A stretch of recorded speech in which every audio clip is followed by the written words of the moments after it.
people show you who they really are. So 3 months in, she told me she was bipolar and a sociopath. And I was young, so I was like, I can change her, I can fix her up. Nothing is set in stone. What I didn't realize after that is I had to change both of her. I changed one of her, but the other side of her was still evil. When she came out, she fucked things up. So that ended, but and now I'm out of subjects. You were speaking about crypto and inflation. I hate tell us about crypto. Yeah, I hate the whole crypto thing. There's like, every time I wear these shirts, I only wear Bitcoin because that's like the first one and only one that's following the rules to break this whole fiat scam we got. Only so many left, dude. Yeah, but like with crypto, there's a bunch of, like you said, Sam Bankman-Fried, there's all these frauds and idiots just making coins, not understanding anything about economics, anything about how the system works, and they're just making shit and then getting hype and attention and making a bunch of money on it, taking the name of everything. But it doesn't matter, this Bitcoin keeps sticking through. The biggest shitcoin of all, though, the US dollar. Yeah. And they tell us every year that it's only like 2% inflation, yet all of us around see it in the real stuff that we're buying, that gas goes up 10% every year. Gas bills this year in 2 months went up 1,000%. See people go from like $20 gas bills to $200 gas bills 2 months later, and they want to tell us it's 2% inflation. Well, I guess this year it broke, and now they're saying it's like, they're saying now it's 6%. The highest I said it was 8%, but either way, we all saw everything we had to buy go up double digits, so to me it was always funny. It made no sense. But Preach! What do you do for a living? I do social media, as most millennials will tell you. Tell us something weird about social media and your job, and what you had some kind of weird moment or weird thing.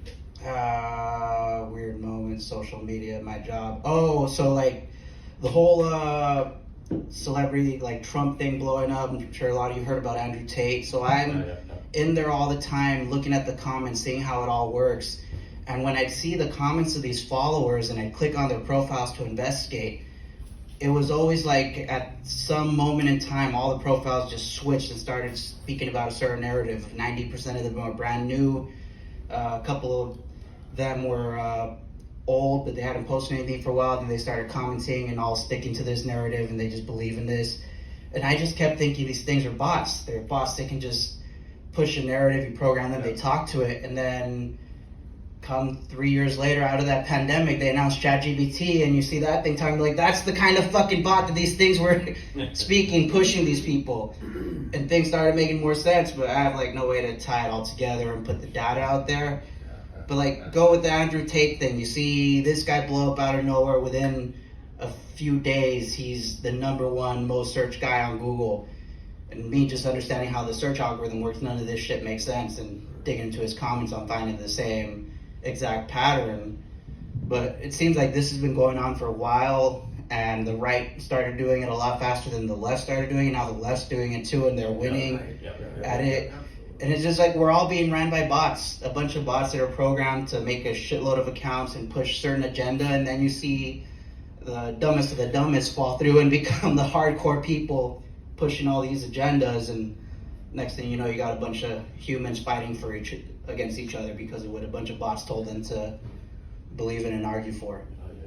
Yeah, but I don't know if anybody's ever going to be able to expose it. It seems like this is where we're going, so whatever the bots are going to fight for next, you're ready for it. Tell us something weird that you think about ChatGPT, or where do you think it's headed?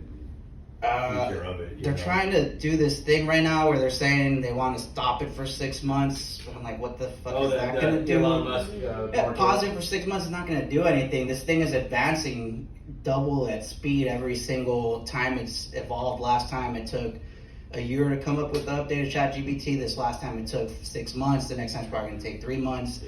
So cut it 6 months, and then we'll have the next update in 3 months, then 2 months, then every couple of hours they're going to be having a new ChatGPT. They can do something bigger and better. Eventually have ChatGPT break the simulation and start controlling your life directly. Or we'll all realize we've been ChatGPT all along and this has just been a simulation. That's a joke, right? The big one got sad. You see that shit? Oh yeah, Bing started threatening people. One guy was talking to it, and the Bing bot told it, "I'll ruin your life. I'll expose you. I'll destroy you. I'll get the government after you."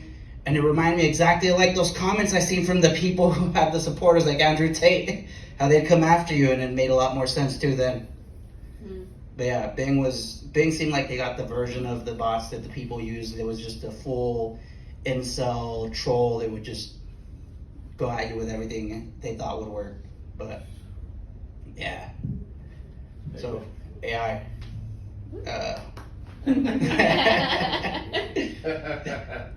When I was younger, I used to go cliff jumping. It was a dumb thing to do. I found like this 50-foot cliff in Arcadia, and I had to do it all the time. And I thought if I just kept jumping more frequently, the fear would go away. And I got to this point where I had jumped the thing like hundreds of times. I'd go there and jump it 12 times a day. Yet every single time, the first time I get on that cliff, I stand there for 5 minutes and just breathe.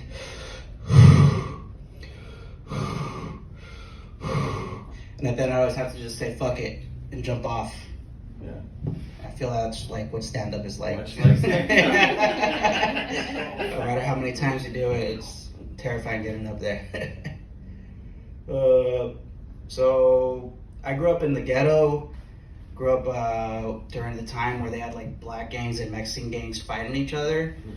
And at one point, I don't know who did it first. I guess a black gang killed a Mexican kid, or a Mexican gang killed a black kid. And they started doing it back and forth. They started going killing each other's kids when the kids had nothing to do with it. And then all of us kids were terrified, and we'd have this game we'd all played in the neighborhood, and we thought it was a worldwide thing. We didn't know that we were the only ones who played it. So we'd be playing as kids, and then we'd hear the noise of a car coming down the street. And the game was that when you hear the noise of the car coming down the street, all of you gotta fucking hide behind a bush or something so the car doesn't see you, and you don't have a drive-by happen and get all yourself shot. And I grow up and learned that I guess that was only something we did down there. No, stick around at the fourth wall. It'll happen. Go, gotta hide. Shh, there's a car coming.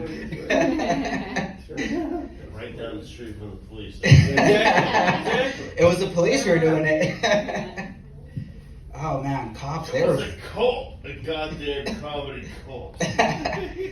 Cops were fun growing up. As soon as I started driving, they just loved to pull me over every time they saw me at 3 a.m. at night, no matter what car I was in. First time they pulled me over, my cousin wanted me to drive by this abandoned hospital, because I guess you got to see a lot of crackheads doing crazy stuff there, or it was haunted. I think it was mostly the crackheads just doing shit and everyone thought it was haunted.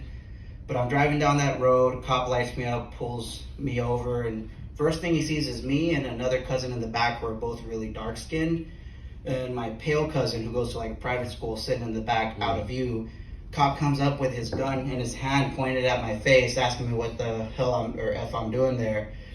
I'm freaking out, I'm nervous, I'm shaking. He's like, why do you look nervous? And then he says, why are you on this private road and why do you look nervous?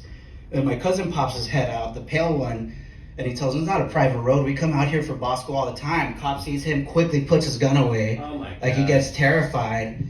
And then I'm scared because I have a knife in the back that I know it's illegal. It's like longer than the palm size. I don't know. I thought the rule was like if it's longer than your palm, then you can't have it. But he completely scares the cop away by telling him that you're bullshitting. The road's not private. Cop goes away, and that was my first experience with cops just being a dick if they see you as a person of color in a shitty car. Eventually now, as you know, thanks to Bitcoin, I've been able to upgrade in a Tesla now, and cops don't fuck with me anymore at all. I've flown by them at 90 miles per hour. I think it's because the car makes no noise. They don't hear the engine, and just like when we would hide by the drive-bys, they don't hear me in time to pull out their guns, so they're just confused. One day with Vicky, my girlfriend, we were flying down the freeway. I think I must have been going like 98. Cop notices by looking at me, but doesn't have his gun up enough time to get the evidence. Drives up next to me, follows me for a little bit. I turn autopilot on, just have the car go at speed limit, so he sits there for a couple minutes, keeps looking at the car, and I think the only reason he didn't pull me over, he saw Vicky in the car. Yeah. I call her my white privilege extension, and I love having her around because it protects me a lot. I haven't had a gun from a cop in my head in a decade, thanks to or close to a decade, It's only been 5 years. All right. All right. That's, yeah, you're good. Awesome. Thanks so much. That's it.